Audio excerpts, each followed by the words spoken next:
But I'll bring in my first guest, which is Martin Sanders from Football Martin. Thanks so much for joining us, Martin. 3-1 loss at Hull last time out. I felt like you looked vulnerable to, you lost a lot of headers in your own box for those goals on Saturday. Is that a concern for you at this stage? Yeah, there's a lot of concerns, but defending is probably the biggest out of all of them. We don't defend well at all. We don't win headers. Harwood Bellis is having a really difficult moment, maybe a little bit of a hangover from last season, but you've got to do the basics a lot better. That they didn't create a great deal at the weekend, Hull, but what they did create, they won every header against Harwood Bellis and Jack Stevens. Not good enough. We don't create. Well, we create a lot of chances. We just don't look like scoring goals. But defensively, it was woeful Saturday. Some of the worst defending I've probably seen for us for a long time. We were bad last year, but at this level in the Championship to defend like we did at the weekend was just diabolical, really. I'm wondering, Martin. It's hasn't been the easiest start for Will Still. I know you got the opportunity to interview him, which was a bit of a scoop for you over at Football Martin. How do you get a sense that he's navigating this sort of tricky opening period?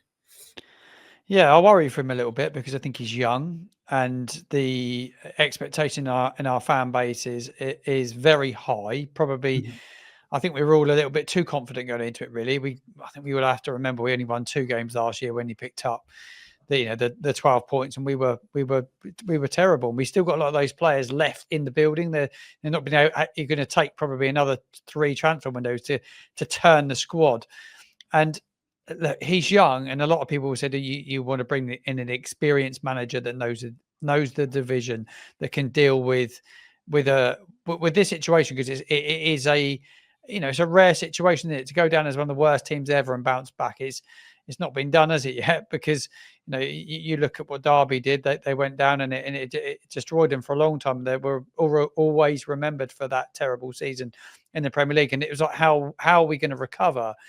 I think he's young. He's got good ideas. I like him a lot. I really like him. We're yet to see anything on the field of style of plays and patterns of play and what he wants to do. We just haven't seen that yet. But I look at it and think, well, he's not had loads of time.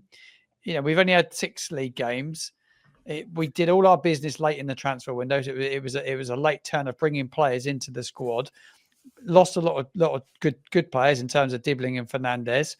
We're never going to replace like for like, but it was all done late, and that was always my fear. You go into the season and it's all done so late in the day. So he's not really, he's only had Finn Azaz in for 3 weeks. Tom Fellows has only played 2 games. Casper Yander started his first game of the weekend. So there's a lot of bedding in to do, but there is question marks over some of the recruitment, and I don't think that's down to Will. I think that's down to the people that are around him. But I'm not convinced that the transfer business that was done is 100% right in certain areas. I think in some areas it's been good, but I think in key areas, and I mean the spine of the team, I don't think it's been addressed well enough. And I think that will be the difference of us being anywhere near the playoffs, because as it stands, we've looked worse than every single team we've played against, which is a massive concern.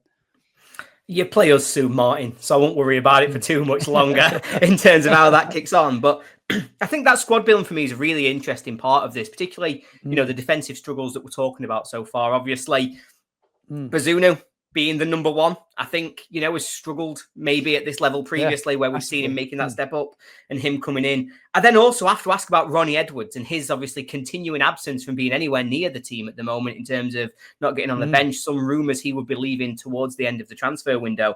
Do you think there would be any changes across those kind of positions, both in terms of Bazunu and the number 1 spot, or is it his forever?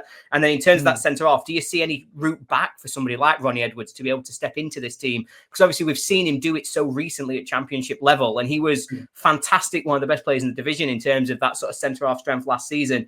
It does feel as though there's a ready-made answer there for somebody who's maybe got a bit more confidence and is a bit less scarred from what happened last season.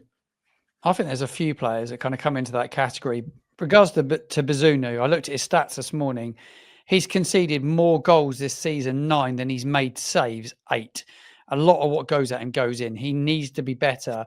We've got a goalkeeper in Alex McCarthy who is experienced at this level. I think he's got a great excuse tomorrow night at Liverpool, because we're in the EFL Cup tomorrow night, to bring Alex in, to look to bring Ronnie Edwards in, because Edwards struggled in the few games that he'd had with us. But Edwards come in and he played in a back three when we were doing that, and he didn't look comfortable in the system. So bring him back in and give him an opportunity playing in the 4-2-3-1 formation that Steele's decided that, or the system that he wants to play.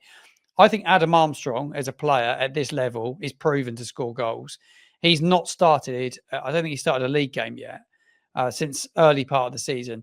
For me, Adam Armstrong, they have to find a way to get him in the side. The one game that he had, he plays as an out-and-out 9. We know that he can't play as an out-and-out 9. He's ready-made for this division. He scored 24 goals 2 seasons ago. I don't think somebody turns rubbish overnight and it's not going to do it at this level. This is his level. We come off the bench the weekend and he makes things happen. So Steele has to find a way to accommodate him. But the system he wants to play, I don't know where he fits. And that's a worry. But Ronnie Edwards is an absolute massive...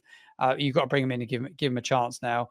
I think with the form that Harwood Bellis has had, and Stevens, one of if not both of them will be dropped tomorrow night. Stevens maybe not so. The other lad, Joshua Kwasi, come in from Germany, looks a good centre back, a lot of pace. He has one kind of tough game at Ipswich and he's bombed out. And then all of a sudden, like, he's nowhere to be seen. So you've got Cameron Archer at the weekend on the bench, Adam Armstrong on the bench, and Ross Stewart. So you've got 3 players that any other championship club would be guzzling up. And they're all sat on the bench. And we've got a bloke up front playing for us at the moment from FC Cologne, Damien Downs. And he looks so far short of being anywhere near good enough for the championship. Well, Ross Stewart saying I imagine Ross Stewart saying it's late September and I really should be back at Sunderland. Yeah. We need to give. He's another one that needs to be given a chance. Yeah. Ross Stewart, Gab, for me, he needs to be given a chance. No, absolutely. I think there's definitely the attacking options there to... that's the weird thing, isn't it? Because you've mentioned that you're sort of showing signs that you can create chances. You're having issues with conversion. And yet you've also got lots of strikers who can score goals. So in theory, some of the pieces from an attacking point of view are there. It's just you've not quite found all the pieces. Yeah, it's just got to try and bring it all together. The XG is as high as anyone's in their league, I think. And at the weekend, XG was really high, but we don't convert. We are creating chances, but there's never anybody to get on the end of it. You've got someone like Downs who just looks scared to get on the end of things. Sometimes you just got to put your body on the line. You've got to be really hungry for it.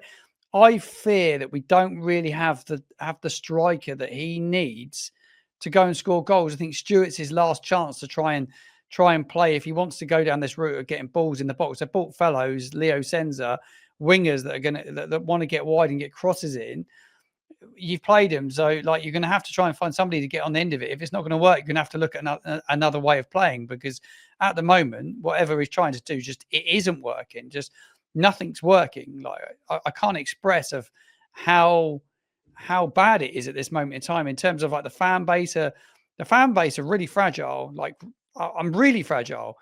And like the weekend, I said to you on the phone earlier, they were cheering off Damien Downs the weekend when the manager substituted him, but they also booed him when he took off Tom Fellows. He took him off, and he's probably like, it's 3-0 down. We're not getting back in it at that stage. It's game over with 15 to go. He's 20 to go. No chance. He took him off, and he got booed.